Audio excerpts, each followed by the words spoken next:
This channel does not promote any violent, harmful, or illegal activities. All content provided by this channel is meant for an educational purpose only. Top quality और consistent performance के लिए सिर्फ silver pump नाम याद रखना।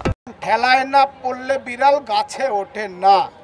মমতা বন্দ্যোপাধ্যায় মুখ্যমন্ত্রীর মনে পড়েছে সুপ্রিম কোর্ট যোগ্য অযোগ্যর তালিকা দিন, মিরর কপি প্রকাশ করুন, যারা অযোগ্য চিহ্নিত তাদের টার্মিনেট করুন, তবে এই আন্দোলন থেকে আমরা উঠে যাব। আদারওয়াইজ কোনো বদ্ধ করে আপনার সঙ্গে সেটিং করার জন্য আমাদের জন্ম হয়নি।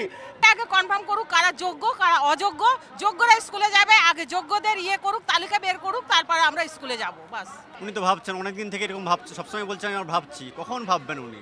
আমরা তো বুঝতেই পারছি না কারা যোগ্য কারা অযোগ্য, সেই লিস্টটা তো উনি দিয়ে দিতেই পারেন। সেই জন্য তো আমরা গরমের মধ্যে বসে আছি।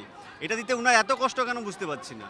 অযোগ্যদের বাঁচাতে এত টালবাহানা আমাদের সঙ্গে কেন করছেন উনি বুঝতে পারছি না। আমাদের মেধার মূল্যায়নটা আমরা ঠিকঠাক করে আমাদেরকে সসম্মানে পুনর্বলের ব্যবস্থা করার কাজটা করুন। এই অপদার্থ কমিশনটাকে নির্দেশ দিন। উনি মনে হয় নির্দেশ দিয়েছেন বলে উনি ফাইলটা খুলছেন না, ঝাঁপিটা খুলছেন না। কেন উনি খুলছেন না?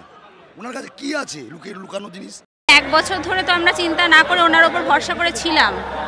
এরকম বললে কি আমরা চিন্তা না করে থাকতে পারি? আইনি পরামর্শ নিচ্ছেন, খুব ভালো কথা।